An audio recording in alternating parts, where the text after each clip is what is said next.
our 90-minute parking. If you guys find that you want to utilize the parking ramp just on the other side of the alley, you can do that and we can validate parking for you. If we need to today, if we start to run up on that 90-minute mark and we need to like intermiss real quick so you guys can move cars, we can do that also. So those are a couple of options. Sarah will have oaths for the external members to sign. So any of you guys that applied for your positions, we do have oaths for you to sign. Sarah will witness your signatures, notarize them, and then file them with administration for you. If you want a copy of your oath for any reason, just reach out to me and I can get you a copy of it. Those will identify your years, your terms, which were chosen at City Commission. Daniel did a random selection tool to pick your guys' years of service, to stagger the years so that we don't have everybody expiring all at the same time every 3 years. So to get started, maybe we'll just go around and do introductions. So go ahead and give your name, maybe a little bit about yourself, and then maybe kind of whatever history or experience you have with serving on boards and commissions. Can I have one thing? Yeah. I'm sorry, just a housekeeping item. So this is a public meeting, just letting Yes. you know we're all being recorded. Yes. So We are, So you thank are- you, yeah, yes. so we press it. Yes. as the- I don't want to talk. Yep, so part of the agreement, I guess, with formalizing this group was that these meetings would be made public. So they are advertised, they are open door policy. If somebody from the general public wants to come in and make comment on anything that's on our agenda, they are more than welcome to do that. They'll also be recorded, and then we will provide a link on our website if anybody wants to go back and watch the meeting later. We have support staff, Sarah, and was Darcy gonna join us today?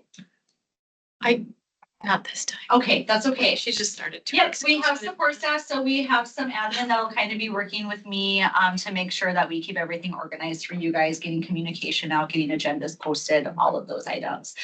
So Sarah is our person for that. She'll be taking some notes as we go, because we will collect minutes and publish those for the general public as well. So that's fun. It's hardly open. See. Talking too much, I created a. Yeah, you're that, all that.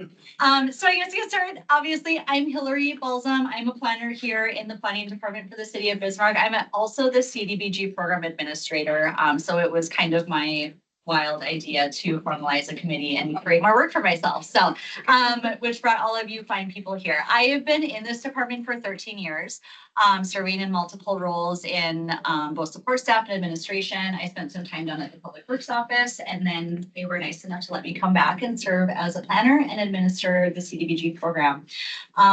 So yeah, kind of have done a little bit of everything. Hopefully you guys feel like you're in good hands with me. I'll just go to the left. Start with Joan. My name is Joan Trigg and I work for the Delta Waterfowl Foundation. And prior to that, I worked for a couple other nonprofits here in Bismarck. And I had the opportunity to serve on this last year, so thank you for having me back. And it's good to meet you guys. I'm Kate Herzog. I'm with the Downtown Business Association and the Downtown Bismarck Community Foundation. I'm also a commissioner for the Bismarck Park Board. I'm about 18 months into my term. I've been on 8,000 boards, committees in the 16 years that I've done this job. So, yeah, me and Robert's rules are like that. Mhm. Okay, close. Still on 4,000 of them or? Kind of. Okay.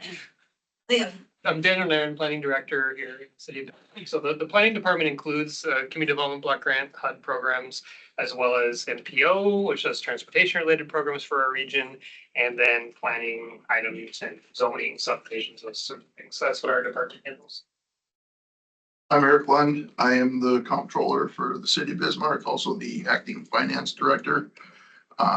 I've been with the city just about 18 years, all in fiscal services, doing various levels of accounting work, dealing with grants and budgets and all the fun stuff. I'm Trisha Brown. I'm a nurse practitioner at Hartview. I've been there for over 3 years. I've done some work on some boards in the community. I'm happy to be here. Hi, I'm Thomasine Iron. I, of course, live here in Bismarck. I work for the Standing Rock Sioux Tribe. I'm Assistant Finance Officer. So as the gentleman here, I work with a lot of our federal state grants. Been involved with our ICDBG grants. when I lived on a reservation, I was a member of our tax program. And I also held various spots on our district committees. um, Just planning different services for our communities.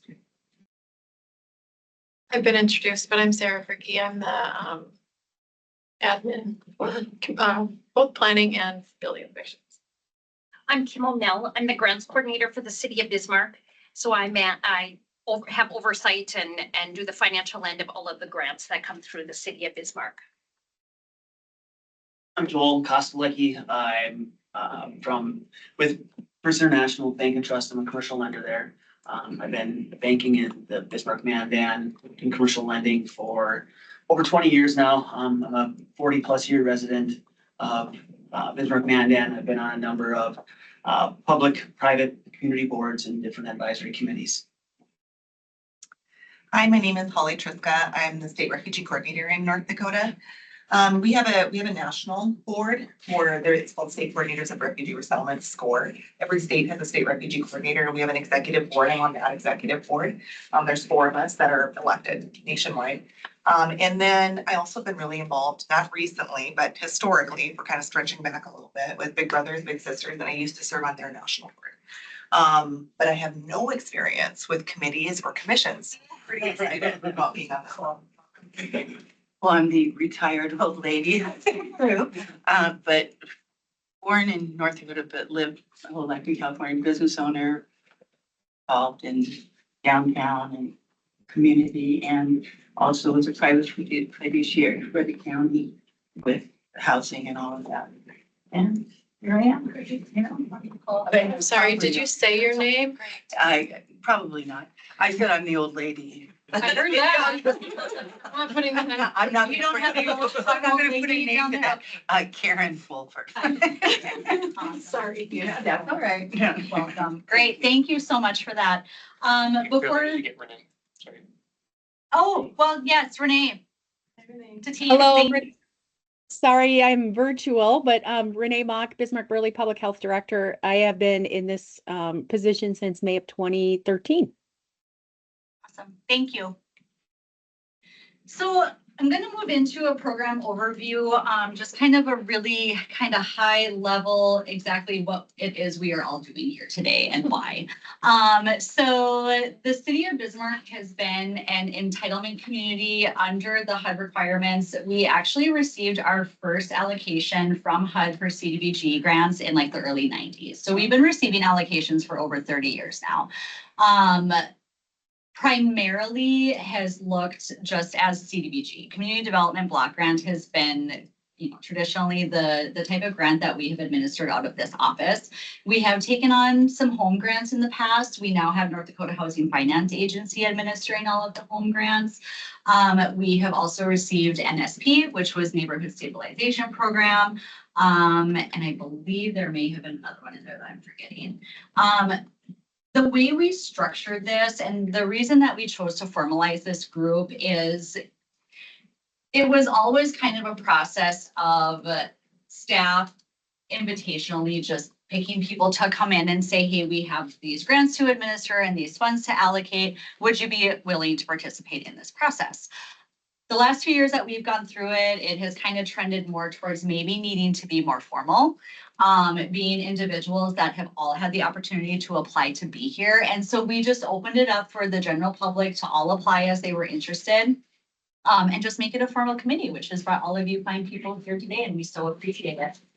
We have structured it as the Community Development Advisory Committee. So you'll notice that I'm going to really try to not solely reference CDBG because we do have the opportunity to procure other grants from CPD, which is the Community Planning and Development segment of HUD.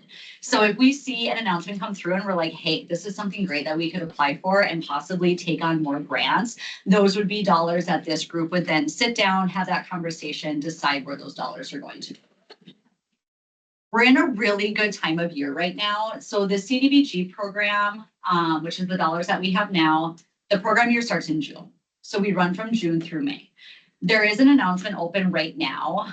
We run our announcements pretty early in the year, usually around January, February. So there is an announcement out right now for people to submit applications for 2026 funds. The 2026 program year will start in June. So what we do is we run the announcement, we take the applications, we will wait to hear from HUD exactly what our formula or dollar amount is going to be. And then we would pull this group back in and say, this is the dollar amount that we are to receive. These are the requests that we have received, review those applications and make the selections.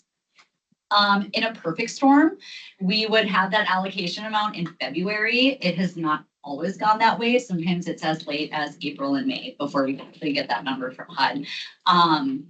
Legitimately takes an act of Congress for us to find out exactly how much money we're getting. They, of course, are constantly kind of pressing to try and get their budget adopted and firm and all of those things. Typically by the end of January, I think they're down to like a couple more days or they're going to have to shut down again. So cross your fingers that they are able to come to agreements, make those choices, settle their budget, and then they would start working on getting our formulas out to us. So like I said, very high level. If you guys have questions that you want to shoot at me, anything that has crossed your mind just as you're reviewing the agenda, holler, let me know. So what was last year's allocation? Yeah, so the exact allocation last year, I would have to look back and see here. It's usually right around 380,000. And it's ticked up a little bit. Things that can affect our allocation might not join the program because they finally hit that 50,000 people population. So they have joined the program as well, but then we also have some communities that can drop out of it. Sometimes communities will receive penalties where they actually have to return funds to HUD because they're not being spent appropriately, or at all. We do have a maximum line of credit that we're allowed to carry, which is 1.5 times the most recent allocation. So if you look at it as, 380,000, okay, we're only allowed to carry about $540,000 in our line of credit before HUD would start saying, hey, what are you doing? Where's your spending? They test us annually to see where we're at with that. We're in a really good position with that right now. We're staying at about 0.7% of our most recent allocation. So we're doing really well. Yep. How many sub-recipients were there last year? I want to say only like 5 or 6. So what we do with our allocation, and like I said, we do average about 380,000. And so that's what I advertise it for as well. So when I put that announcement out, I'll say the city of Bismarck expects to receive approximately this much so that people have an idea of how much they could apply for. When we get our allocation, we automatically take 20% off the top for administration costs. That is HUD reimbursing us to do the work that we're doing on the program. With the remainder that is left, we are limited to 15% of that being for services, and services are more like subsistence assistance, so rental assistance, things that you can't really touch.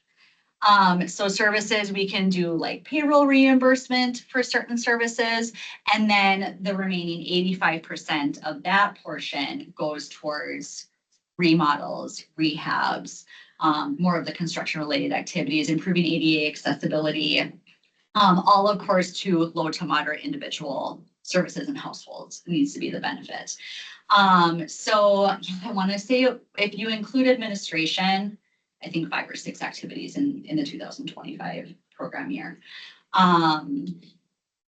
The way the program year goes is once this application deadline closes, which I have it scheduled to close in mid-February, we'll wait to get that formula number from HUD, sit down, make our allocations. I have to do an environmental review on any of the agencies that we select to receive those funds. We then take all of those activities and build them into what's called our annual action report. Hey, Elaine, come on in. There's one more chair there. Yep. Can I sit on the end? Yeah, That's fine. Yep. Don't be. You can sit by Sarah too. The annual action report, which is due August 1st of every year, because it's based on when our program year starts. So 3 months after the program year starts, we submit that. It's basically our application to HUD to say, this is what we're proposing before they physically fund those dollars to us. So it takes, if you think about it, it takes quite a while. It takes almost our entire program year to get to the point where we receive our formula, go through the selection, create all the environmental reviews, build the annual action plan, and then of course HUD has, a gazillion days to review it and accept it before they have to respond to us. So as you are promoting this program to the people that you are associating with, let them know it's like an 8-month process. Yeah. We want to make those selections. We notify the individuals that they're going to receive an allocation. However, it is usually like October, November before those funds actually come available. Couple of other kind of need to knows. Once HUD has accepted our annual action plan, they'll come back and say, yeah, this is appropriate. We accept it. We'll work through the grant transmittal with Kim to make sure that everything gets signed off on. They physically fund the dollars in their federal funding system. It's called IDIS. That's where we draw our funds from. And then we go through subrecipient signatures. So the subrecipients will actually sign agreements with us. They need to make sure that they are not committing funds to the activities they are requesting funding for. They call it a choice limiting activity. So essentially what can happen is if we have said, yes, you're receiving these dollars, and the agency, before they have signed their agreement with us, moves forward, breaks soil, commits funds to any of the things that they're going to request reimbursement on later, we essentially end up having to cancel those funds because they have created a situation where if the environmental review is not done and something comes back and I say, we can't do this here, we're stuck. They're stuck. So just some kind of, big ticket things that we watch for and really encourage our subrecipients on when they're going through that funding process is like, hey, this is coming, but you got to sit tight until you actually have that agreement signed with us. Any questions on the funding, the selecting? There's going to be a lot more information and a lot of work that I'm going to do on the back end for you guys before you even see who those people requesting funds are. I created a bit of a process to kind of score applications. It's a very simplified process. There's questions on there that are yes, no. Has this agency been in existence for at least 1 year? Yes or no? And then they kind of get weighted, like a perfect score is going to be like an 11 or 12. And it's based on previous performance, agency capacity, lots of things like that. So just so you guys have a little bit of something to lean on that says, this is what their application looks like, rather than having to review all hundreds of pages of application. Are there any dollar amounts that they know they can or cannot ask for? If they're not sure, they usually reach out to me and ask, if they say, hey, we're wanting to do a construction project, how much are you thinking we could get? I'll give them that maximum amount of the construction dollars and say, once we take out the administration, we set aside 15% of what's left for services. This is what we might have left for construction. So they're not coming in and asking for an outrageous amount that they're absolutely not going to get. Yeah. And some of the questions on the application are things such as, if you don't receive the full amount requested, will you still pursue this activity? Just so we know that, if we offer them half of what they requested, are they going to say no, thank you? And then we end up having to come back and reallocate those dollars. Yeah. Doesn't happen very often where agencies have to cancel funds or return them. Sometimes it's happened where they end up with like $100 left of their allocation and there's just nothing they can do with it. And then depending on the amount, this group may have to sit down and make decisions, and I would open up another application request just to announce, funds are available.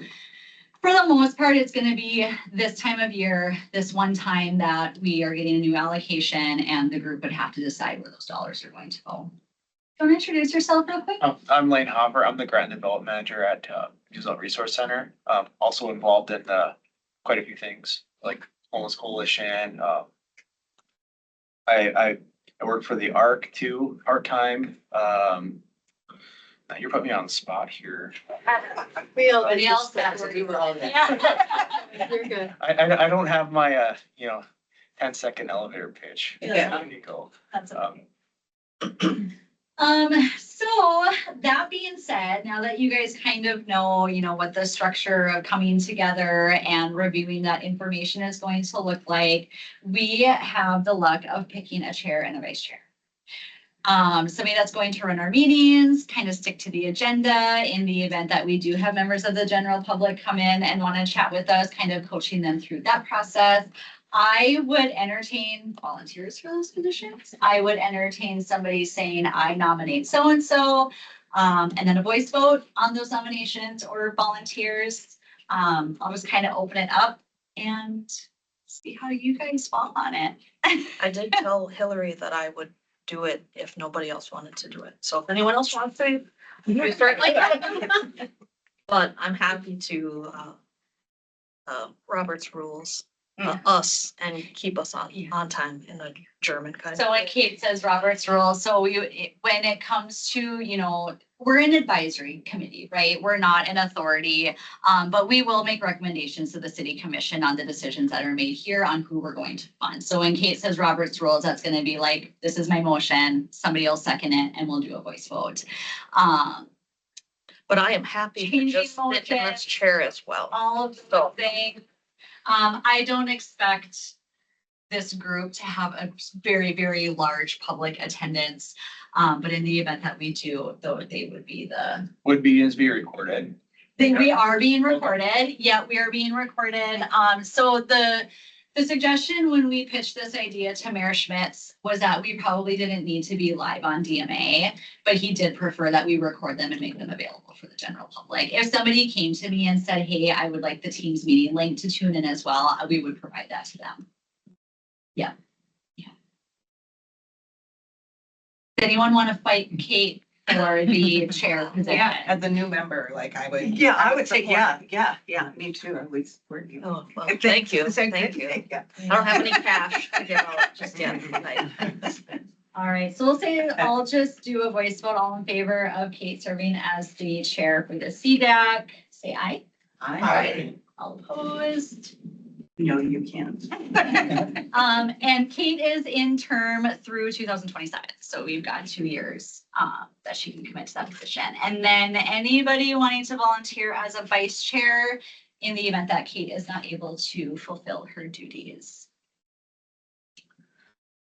You smelling it, Joel? I would be willing to help Kate out. Thank you. I'll let you take over. Oh, okay. Oh, well. Any other nominations for vice chair? Okay, if not, we'll close the nominations and if, well, I guess you nominated yourself, but, I was gonna, You nominated me, so. oh, sure, Were you okay. making the motion? Nominate me? I will make the motion to nominate Joe Kosteleki as vice chair. I'll second. Motion and a second. Lane was the second. Any other discussion?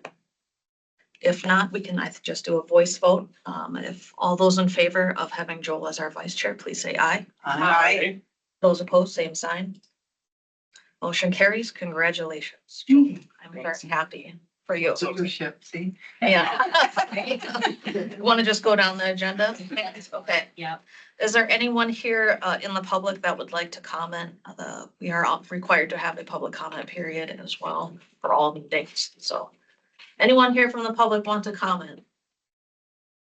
On anything. or- Right. And anything germane to this group? Yes. We do Oh, yeah. restrict to the regular Okay, agenda. yeah, okay, good. And also the previous agenda. Previous agenda. Yeah, so there was new legislation recently that requires boards to allow the general public to comment on this regular agenda or an item from the previous agenda, which of course we have no previous agenda yet.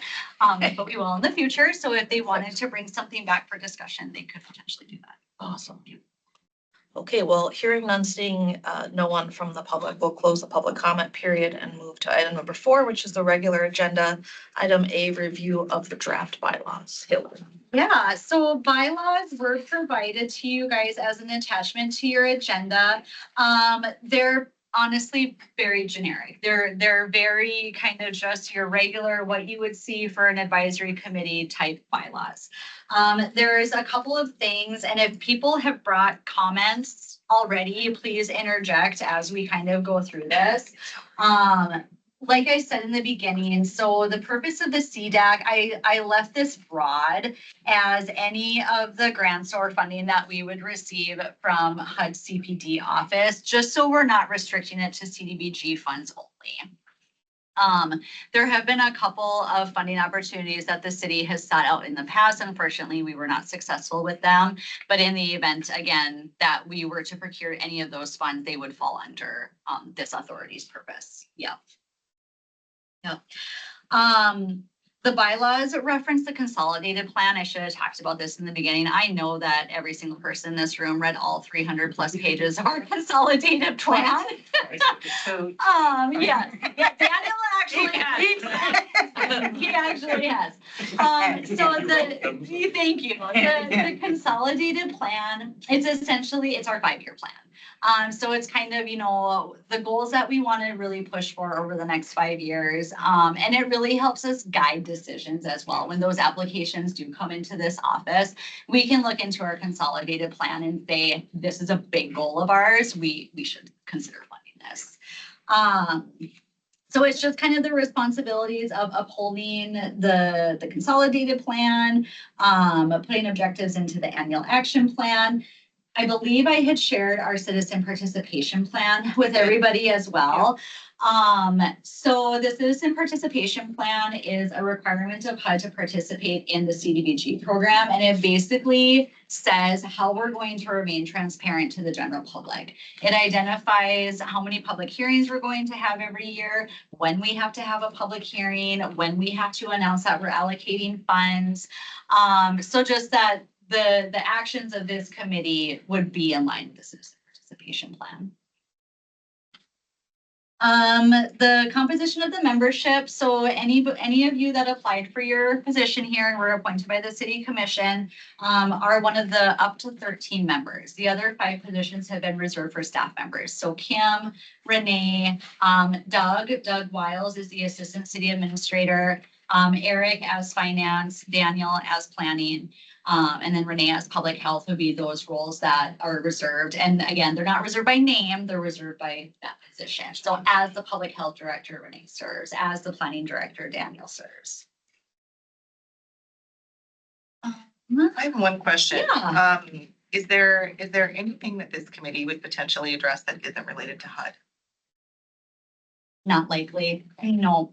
It is really going to just be focused on administering any of those grants that trickle down from HUD to the CBD office. That's how I understood it from the conversation, but if I look at the responsibilities, it's a little more general. Okay. Why I was. Sure. We can structure them and word them out a little more formally. No, I don't think that's necessary, but I was just. Sure. Yeah. I was thinking about that a little bit too, is if you have someone who applies and either doesn't get it or they might qualify for other programs throughout the city, how we direct them to, hey, you might not be able to do this, but there are other options. Same with Joel, with there's other lending things that we can think of. Might be nice to just keep them cruising down the road, even if it's not super part of this group, but just keep them rolling. But so maybe rather than review and promote, or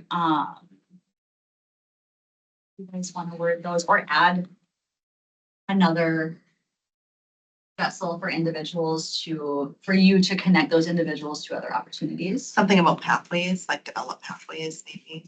I don't know. Yeah.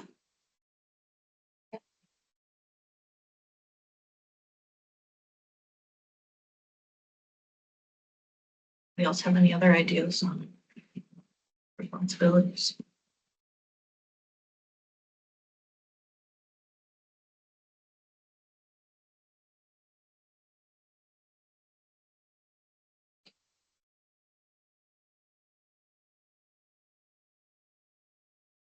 When it comes to qualifications, I mean, really, the backgrounds that are in this room are kind of what we're looking for. Experience in the nonprofit industry, experience in administering grants, any diversity that can be brought to this table. Just the general professional experience that will help in fostering that decision-making is really what we're looking for. We staggered the terms. We've got those listed on our website, and they're, like I said, on your oaths. I believe everybody knows how long their terms are. They're in the city commission agenda that went through as well to help to appoint, each of you. Up to 3 years. So we have a couple that are serving 1, 2 years, a couple that are serving 3 years, just to make sure that those are staggered to begin with. Once it comes time for your term to expire, you will be invited to reapply for your position. And that would just be upon expiration. It's going to be in November. Every single time it expires, you would reapply in November, and then the commission would make new appointments in December.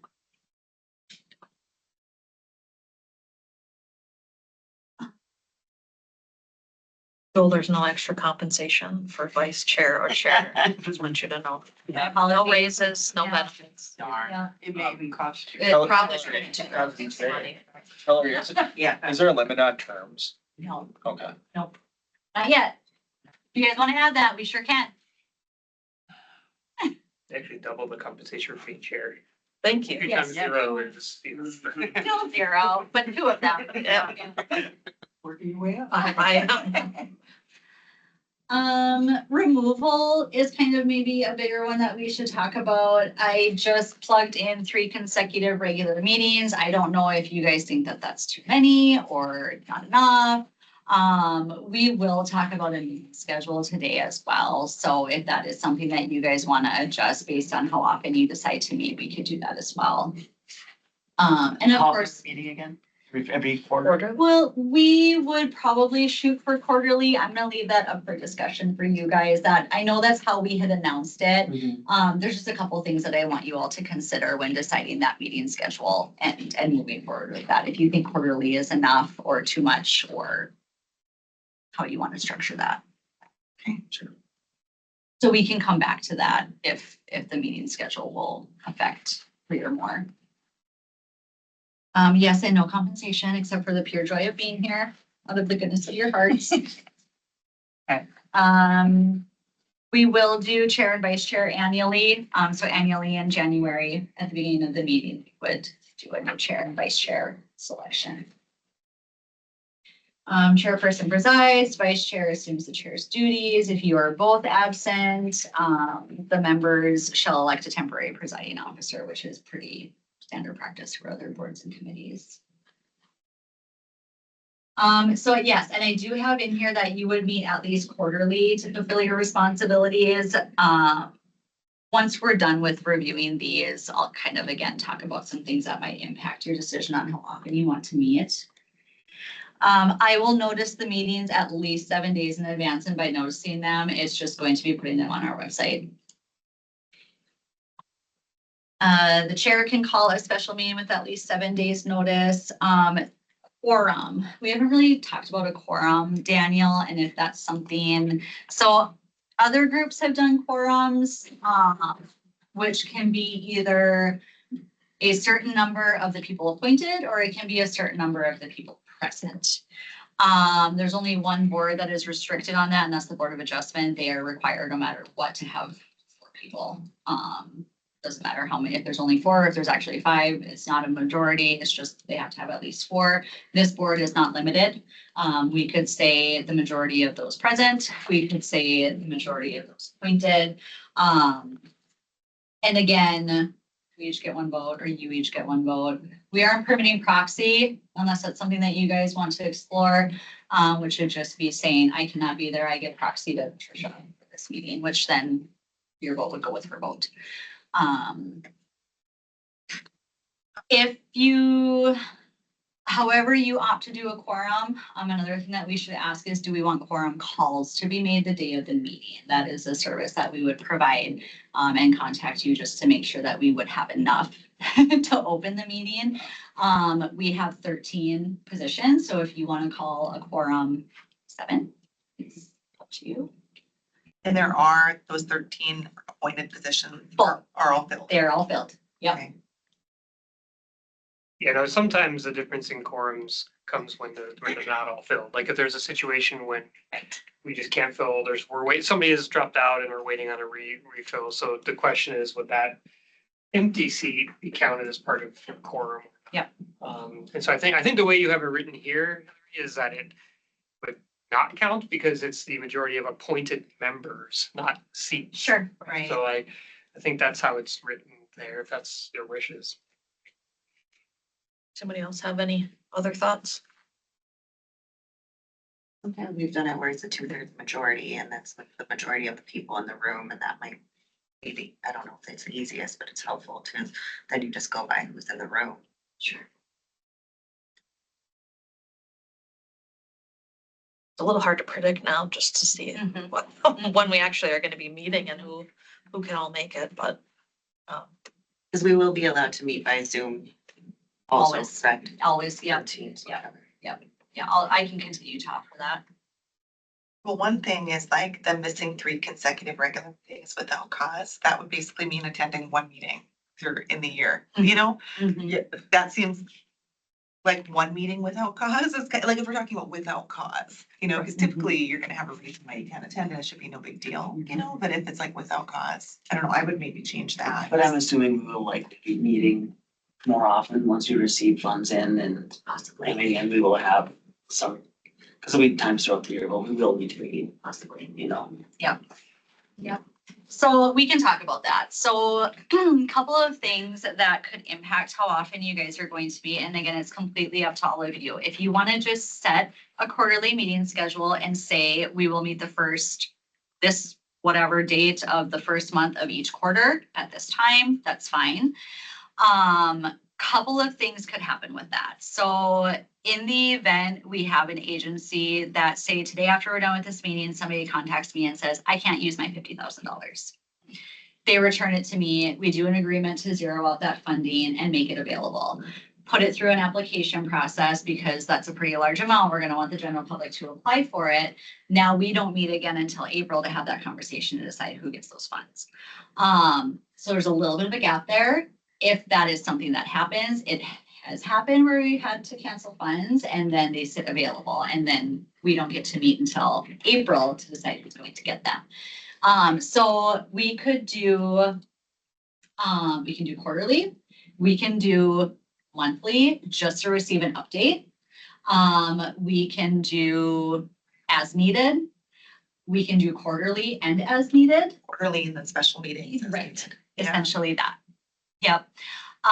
So in the event that something does come up and we have extra funding, then I could call on the group and say, hey, we have applications coming in. We need to meet outside of the regular meeting.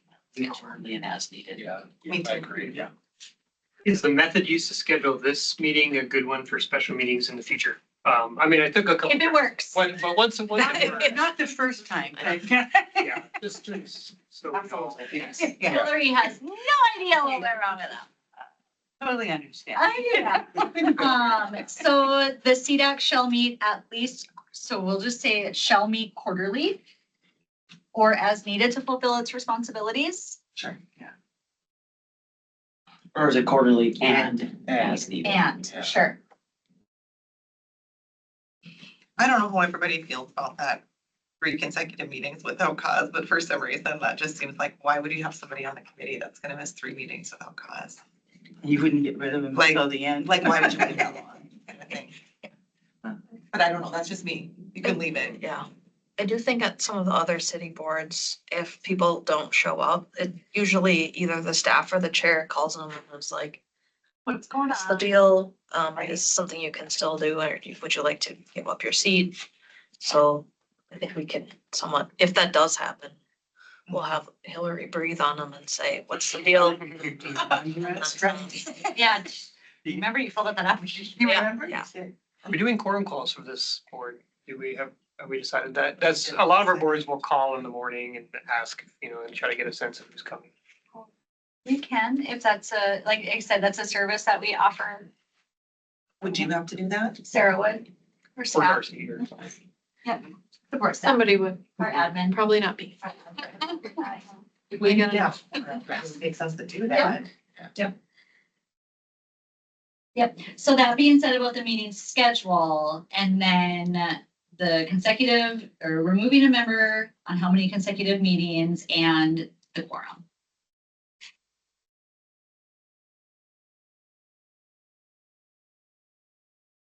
Well, I think for regular meetings, we're just gonna add and as needed. So Yep. if that, everyone's okay with that, if I'm understanding that correctly. Okay, Yeah. Special meetings, obviously 7 days notice, quorum, Do folks want a quorum? I always get one for Renaissance Zone, but I'm like, I said yes to the calendar invite. So Mhm. maybe if you want a quorum call, you could let people know, and then if you don't, it's up to you. I don't wanna waste your guys' time either. Not up to me, it's up to you. Well, come on now. All of you. I'm Sure. literally the only one it's not up to. Okay. The majority, it's just gonna be 7, right? Of 30, yeah, so I that would mean, be that's the, pretty reasonable. Yeah. We shouldn't come across issues with having a quorum, I wouldn't think. I wouldn't think so either. Likelihood 5 of the 7 are gonna be city staff. I was Yeah. gonna say, so you Right. guys have to show Yeah. up. True. We're probably here anyway. And I was gonna say, yeah. So quorums is just gonna be a simple majority of appointed. Or Is it all gonna be members, appointed or members? all total members. Of a simple majority of all members. I think that sounds great. Actions require, simple, and then so on quorum and voting, actions require a simple majority vote Correct. Well, usually if there's a quorum to start of the those meeting, present when a quorum exists. yes, sometimes if you start with a quorum, you have a quorum for the whole meeting, even if someone like passes out or leaves. So you still have your quorum. So as long as they're here at the start to open the meeting, it usually, or sometimes. Riddle me this. Oh, no. You start with a quorum. Uh-huh. We do have a conflict of interest policy where if there is an individual representing an agency with an application being considered, they have to recuse themselves just out of good faith. Does that lose your quorum? I don't think. I don't think so. No. Because they're recused, not removed. Right. I don't think that changes the quorum. So I think simple we're sitting majority at of the all members commission table. present. Yes. I got it. Or in that case, we might want to change 5.3 quorum to a quorum shall consist of a majority of voting members. And in that way, if you are recusing yourself, you're not a voting member in that case. So instead of all members of voting members, Yeah, Instead of appointed. yeah, instead of appointed, instead of voting members, that would. Yeah. Be recused. Thank you. good call. We have the open meetings noticed, and again, these will be recorded, they'll be posted, they'll be made available to the general public. You want to talk about open meetings? You seem kind of privy to. I do try and stay on this, the law, the park board, but, well, for example, for park board, there's 5 of us and technically, we really shouldn't be talking about board business at all outside of the board meetings. But if there's a majority, we really should not be talking about that. So again, with you all, probably the biggest open meeting issue would be if you're conferring on applications or what you think about applications, or if you are an applicant. I'm sure you guys all run into each other all the time anyway, so Yep. that's not a Yep. big deal, but. And your contact information will not be made public. You're appointed, you're not elected, so you know, that if somebody is able to get a hold of you, and they're coming to you and saying like, wait, Joan, I work at this agency and you're on that board, hey, help me. She would come essentially and have to disclose that to I this note group. to that, once I was appointed, it's amazing how many public officials looked me up on LinkedIn. Just saying, Oh, no, I'm sure it was coincidental. Oh, sure, You yeah, know. sure. So, so just so that's kind of in the back of your mind, if anybody is coming and putting pressure on you, or they're going to Joel and then they're going to Holly and then they're going to Karen and saying, I'm putting an application in, support me. That can become an issue and should be disclosed to this group as well. I think also any emails or text messages. So like, we can't probably send an email. Would that be considered an open meeting? Yes. What about the email we would use to schedule the meetings? We should, I don't know. Well, if it's from staff, I think you just can't reply all to that. email. Right, yeah, it would be a problem if like I sent out the meeting invite and then all of a sudden there's a reply all and a conversation is started and a discussion is being Right. had. That is going to be considered an open meeting, and be subject to like a public information request. If somebody came to me and said, hey, Hillary, show me the conversation that was had about this request, I would have to share all of that, yeah. So keep it clean. Yeah. Don't keep do it for anything sure. crazy. Yeah, keep it from here. And now that you know how to ask us how to vote, that's You know? But if you have Um, questions about open meetings, you can ask Hillary or, and Yes. you can ask the city attorney as well. Yes, What's- yeah, Yeah. yeah, we do Kosher. have legal in this building. If you guys have Okay. questions, I can always have somebody from our legal team come in and have that conversation with us as well. So we have a second attendance section. Regular meetings. I wonder if that can just come out. I don't know that you guys would have to, you'll receive a quorum call and that would be the time that you would say, yes, I can come or not come. So members notifying staff or the chairperson in advance, I don't know that that's necessary. Members who miss 3 consecutive meetings may be subject to removal by the Board of City Commissioners, since they are the ones that made these appointments. We need to leave that part in line with the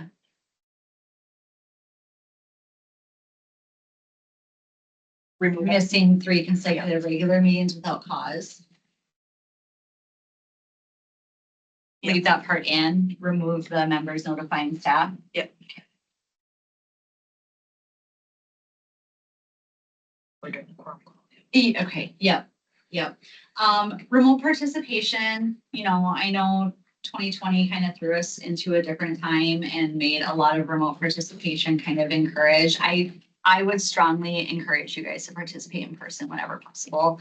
Understanding that extenuating circumstances come up, or you might get that quorum call and it'll be, you're my majority, I need you. And your only option is to participate on Teams. Things like that have come up before, just for us to meet our quorum on other boards and committees. So I'm open to leaving that in with the understanding that please come in person if you're available to.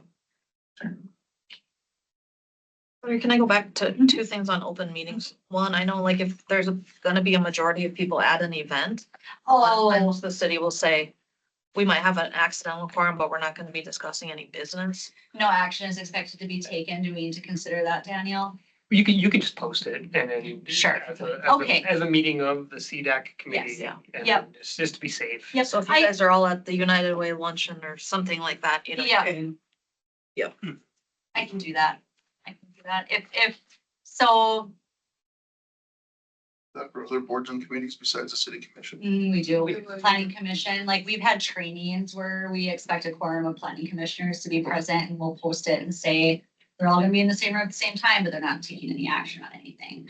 I would just need to be notified of it and have it be something that, like Kate said, this is an event that all of you are likely to participate in. Just so we can be safe and comply with those open meeting laws. Thank you. Yeah. Yep. And I don't know if this falls under open meetings as well, but when you're speaking as a member of this group, just to make it clear, maybe that I'm speaking as one member, I'm not representing unless a decision has been made, Right. I'm not representing the consensus of the entire group. Yep. And please talk to Hillary Yeah. if you have questions about something, but Seven. don't be like, I think we should, we're gonna do that and, yeah. So just be right. cognizant of that. Thank you. We do reference Robert's Rules of Order, which we went over a little bit, and that'll be something that if you haven't had the experience with it before, you'll get used to it. And again, it's mostly the majority quorum items will play into it. You can make a motion and then Kate would not be one to make a motion traditionally. Joel probably wouldn't either, just as the chair and vice chair. Those are reserved for kind of the members that are not in those capacities. Some groups like to have a motion in a second, just so they can start having an open discussion on what's being talked about. And then of course, once the item is closed for discussion, we would take the vote.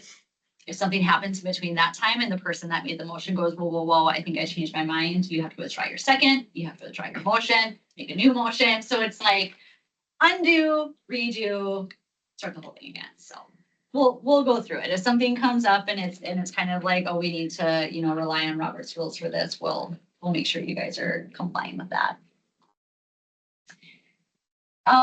Minutes, we talked about that a little bit. We'll have support staff that'll just take some real general notes on the meetings, get those published to the website, and then we will adopt them at the next meeting. Conflict of interest is probably the biggest one, you know, when it comes time for us to start reviewing the applications. If you represent an agency that has an application on the table, you are more than welcome to still come to those meetings. But we would ask that you would recuse yourself from any discussion on your request for funding. Vote. Discretionary vote. Yes, yeah. So we should, may not vote, thank you, yeah.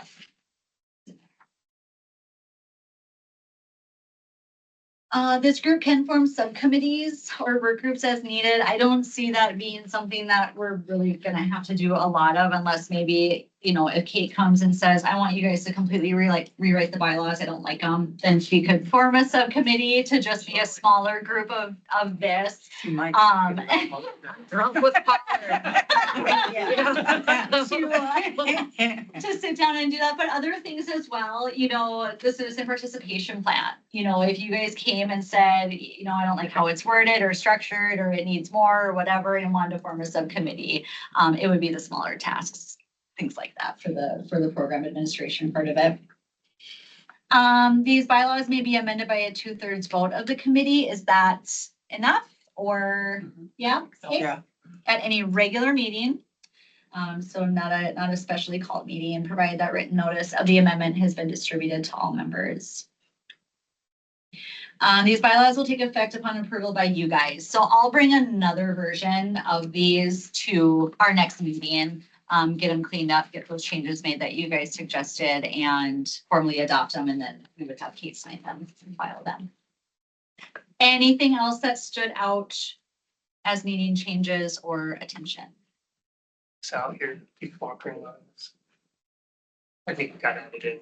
Oh, yeah, I probably tabbed, because I think it's assuming Yeah. that's what I want. Yeah, thank you. You got a jet? I have the jet. Okay, very good. Thank you, Joel. Bad calendar management. That's okay. Do you have Time, but- just a minute, Joel, to Yes. sign this? I'm sorry. Does anyone else have any other amendments? or No, I don't. Jeff, for the draft bylaws before Hillary has to make the changes? Feel prepared. Hillary, do we need to make clarification on the staff positions that are in there? Just looking back at it, it says city finance department 2 times. Is there intent specifically who the participants are as the finance director, as the grants coordinator, No, I have And, finance uh, twice. as the planning department? Is that specifically Daniel as the director? Is Not that? necessarily. So they're intentionally meant to be vague just to Have have representation from that participation department.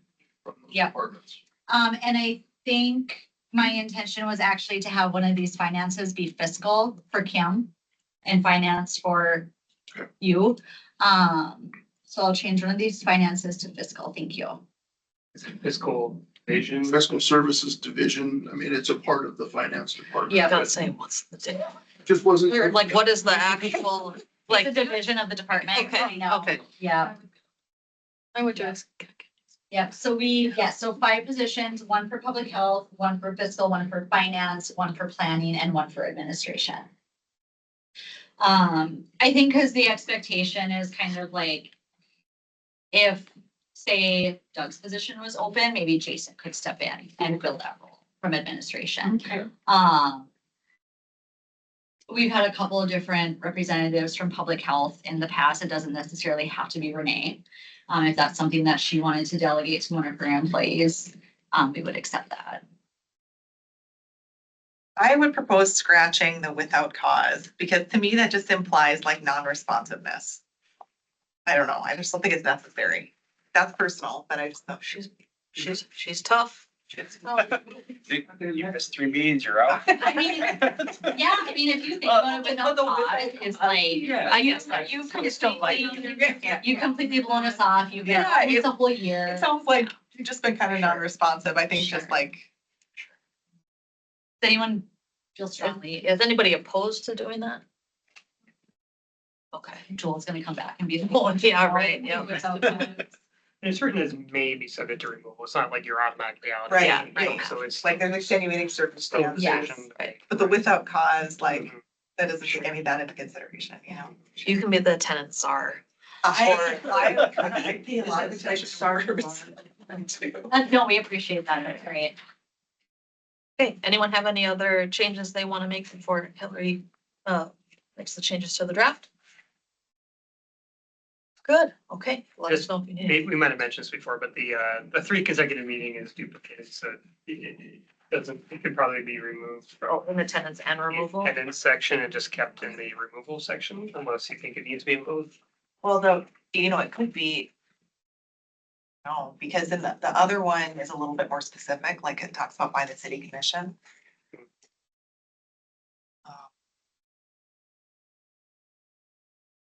Yeah, do they conflict with each other?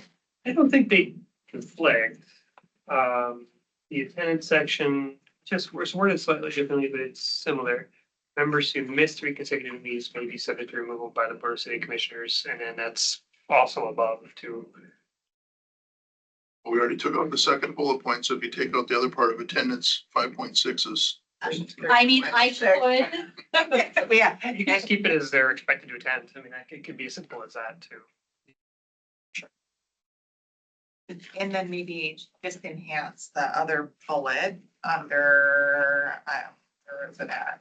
Under removal. so should I make it members may be removed by the Board of City Commissioners Yeah,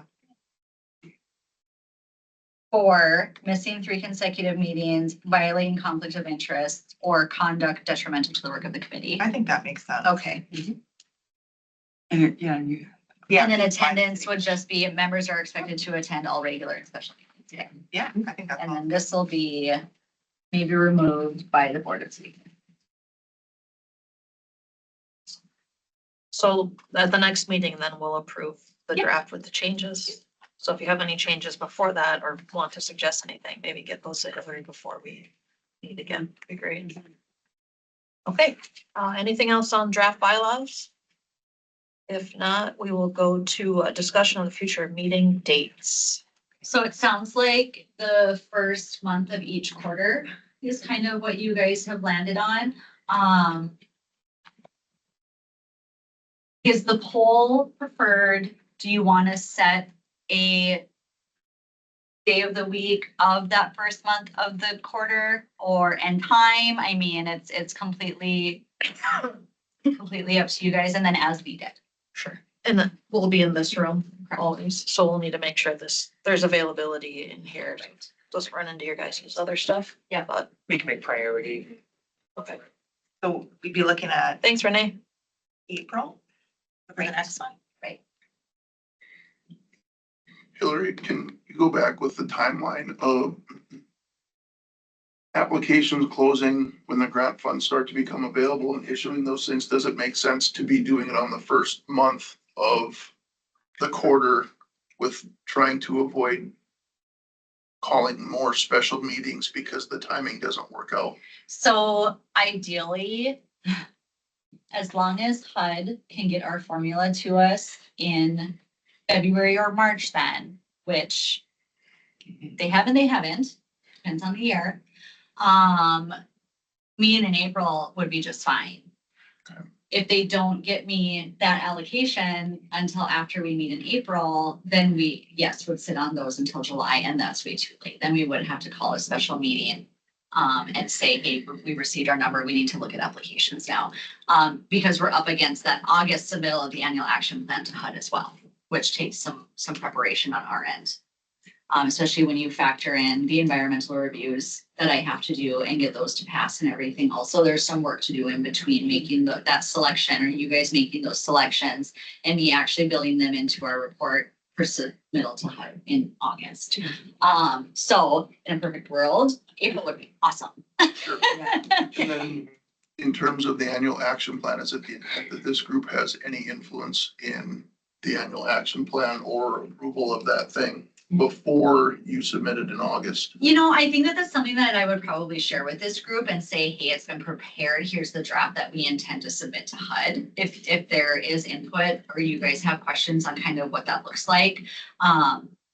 I would take comments from this group on the annual action plan.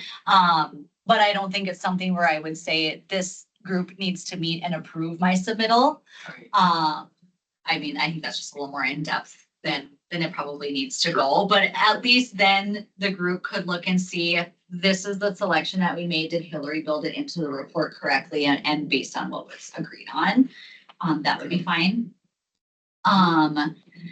Yeah, there's a big crunch over the summer to get all of those steps done. So if, you know, I think one of our last allocations, we didn't get until May, June, even. It was very fast. I was thinking earlier, if we do have a situation where there's a delay in the allocation number, could we not, if we had a meeting scheduled in April, we could still hold that meeting, we could still make the project selections provisionally. We could. And if, as we get that allocation in, we would just proportionally. We adjust. could, and did we do that last year? We did that last We year. did, It came very yes. Because, you know, like I said, we can assume that we're gonna receive right around that $380,000 from HUD. If it varies more than, you know, $20,000 or $30,000, I'd be shocked. You know, it doesn't usually vary that much. And so we could do something like Daniel described.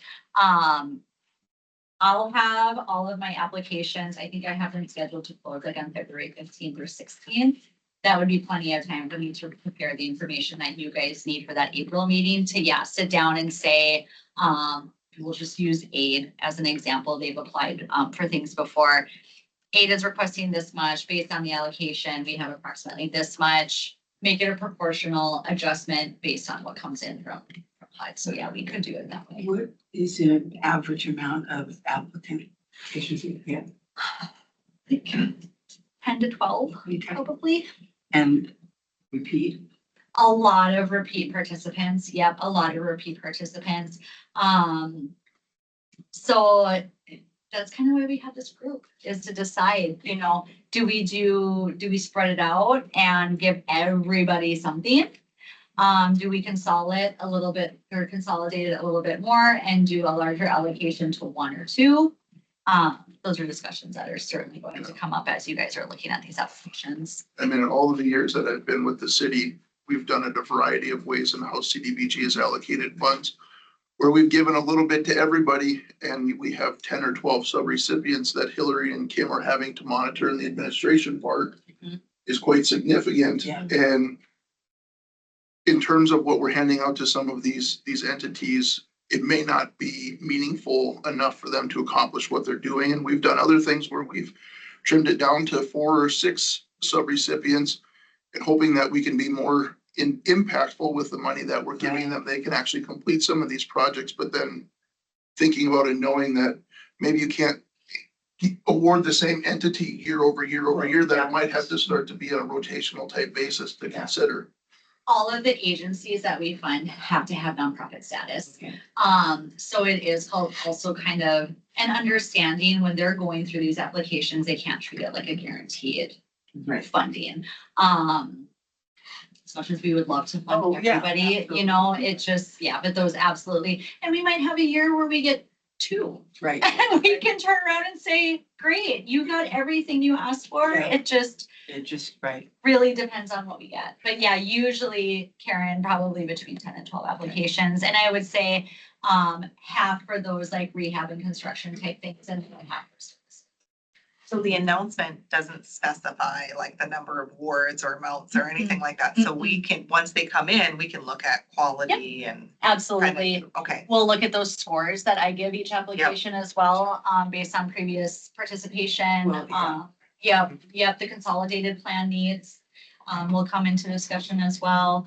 But yeah, no, you're right. It doesn't, the only thing we're limited on is that administration 20% and 15% to services. We don't have to give anything to services. It's just they have limited it to 15% all services. And then the rest could go through construction. One of the only things that the CDBG grant, like I said, which is the only one that we have right now, can't do is build brand new housing. We can't do from ground up. We can do acquisition to help an agency procure the property to build. But the home funds are what are reserved from HUD for the creation of those brand new buildings. Does it make sense from the current administration if the CDGB is like a priority, or if it's gonna stay the same, if it's gonna go down, gonna go up, because I mean, a lot of things are really changing right now. That's why I'm just wondering, like, can we expect it to be consistent with the past?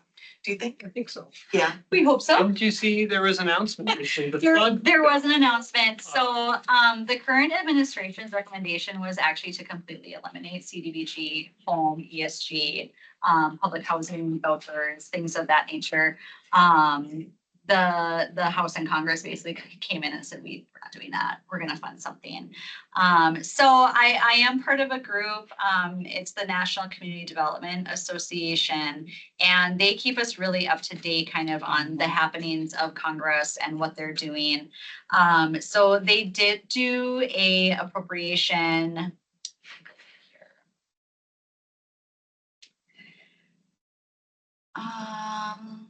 It actually went up $7.3 billion from last year to HUD. So which includes CDBG, home, ESG, kind of all those other things that I mentioned. So there is the potential for this allocation to go up. Okay, because I was Yeah. gonna say, I watched some things federally, but I Yeah. haven't watched HUD's budget. Yeah, it's interesting, the conversations that they have, and we have been more vocal probably in the last year more than ever before on sending letters to our congressmen and our Right. people and saying, please rally for this. But yeah, so it was actually very generously proposed for Right. 2026, yeah. Good. Yeah. So Hillary does the quarterly, in terms of which months we're meeting on this schedule, what's work for you? I think it does, because like I said, this meeting in January, knowing that the application window is open, if we meet again in April, hopefully having that allocation or meeting anyways and doing a, like Danielle said, we would just adjust it accordingly based on the allocation that we actually do get. Assuming that if we don't have it by April, we would get it sometime between April and your next meeting. The July meeting, would be good timing for submittal of the annual action plan to HUD in August. So if that's something, and then in the meantime, in the event other funds get freed up and we have to call this group together as well. So I think quarterly, January, April, July, and October would be great. And then in terms of, do we want to meet on this, whatever, it's like the fourth Thursday at 1:00? Does Wednesday, sorry. I don't know what day it is. You're about to have one.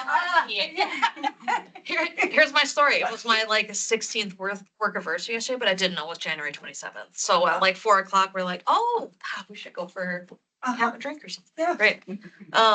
But does If- this time work for everybody? But now we can schedule. So the times that I proposed in the poll were all times that this room was open. We do have quite a few standing meetings in this office, but this is not one of them. Thursday afternoon. April 22nd is wide open. So what? April 22nd is wide open. Wednesday, not Wednesday. April 22nd, which would be, And honestly, which would match this meeting. it's probably open because it is planning commission day. The Yep. fourth Wednesday is planning commission day for us. But we have all of our pre-meetings earlier in the week before that meeting takes place. So if 1:00 on the fourth Wednesday in the first month of the quarter, then that would be, yes, January, would you say April 22nd? I'm reserving the one. room right now.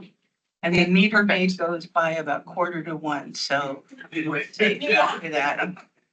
If these are So, standing quarterly meetings, we'll work around. yeah, right. yeah. We'll make sure to keep it Okay. there. Is it 2 hours? Okay. If that doesn't work for somebody, will you let Hillary know and then we can try and schedule something else? So we will have April, July, and October. Okay, I'll bring a meeting schedule to the April meeting also, so you guys can all have that available, and then I don't have to fight with the poll anymore. Yeah. Fine. It wasn't. So you're saying it's gonna be the fourth Wednesday? The fourth Wednesday and. We'll get an invitation out right away. Yeah, I the think, right? first month of each quarter. Okay. Yeah, at 1:00 That in way I this can room. plan my schedule. Yes, yep, perfect. I'll get those on the room unless you want to. April's on the room right now. Thank you. And then I'll bring a meeting schedule just for adoption by this group for the rest of the year, so. The agenda will go out how often? I'll get the agenda out to you guys. It'll always be the week before the meeting. Yep, always the week before the meeting. Okay, well, we'll shoot for that, and if something weird happens in between now and then. I Just do let- $1 million. I'll let Hillary know, yeah. I won't quit, but there'll be signs. It's okay. Number 5, other business. Does anyone have any other business for the good of the order today? Hillary, would the intent be for this group to look at retroactive CDBG awards should a reaward need to happen? Like out of our 25 grant, that those 5 subrecipients that have been awarded, Mhm. if one of them would default in some way, would that Yes. be brought to this group Yes. too? So the citizen participation plan defines kind of those thresholds where a choice can be made administratively, or if this group would have to make that decision. I want to say it's 10% of, if an activity changes more than 10% one way or the other. So whether it is that somebody releases funds and we say, okay, this agency could receive it, but it's going to increase their allocation by more than 10%, this group would have to see that. So it is retroactive to any open CDBG grants that Correct. is currently It's out. change. Yep, Okay. yep. So basically, if there's a dollar amount of funds that open up and they're eligible for application, I call it a solicitation. So if we have to do a solicitation for applications based on the dollar amount, this group would make that selection. I think I had an agency cancel like $16 one time and I was like, Ben, where do you want to put this? Ben Harris at the time was our director and he's like, Cash, right? that one. I mean, it's just, if we take into consideration how much staff time it's gonna take to do all those things, over how much money is available. really. Yeah, it doesn't happen very often. And like I said, we're in a really, really good position. We have very, very well-behaved subrecipients. The groups that are participating, they know the rules, they know the requirements, they know that I'm gonna press them. They have a year to spend their funds, if that's a question anybody was gonna ask, a year from the time they sign their agreement. So assuming that those agreements usually get signed with us right around September, October, they would have a year from that time to get those dollars out the door. They're required to report to me quarterly on where they're at with their spending, if they're experiencing any hangups, anything. Yep. Yeah. So I have a question. Yeah. Where can they find these at on what page? So like the application, Yeah, the our website, the city website. So it's through, and I can send that out to you guys just to see if there's any agencies that you want to share that information with. Okay. And maybe I'll just kind of draft in there the future meeting dates as well. So I'll send an email to this group with the link to the application. If you know, Great. the people that receive the application and the distribution when the announcement goes out is anybody that's applied for it in the past. So that's the group that I have. So even if they apply and they're not successful, I save their information for that next announcement or any future announcement for funding. But yeah, Thomasine, thank you. I'll send that out to you guys. I guess I gotta read through this. Yeah, Mhm. I'm showing the screen right now. Yep, so that's the announcement. Yeah. Is it the, on the top? Scroll down. It's in the announcement, down. Public notice. Stop for a second. We're getting dizzy. There it is. I expect to be around 380. Yeah, Holly. funding, maybe it is further down, recommendations. I know it's in there. Applications for funding, here we go. Found here. Yep. So you can click. So that's a PDF. And did it list the previous grant recipients? It doesn't. Nope.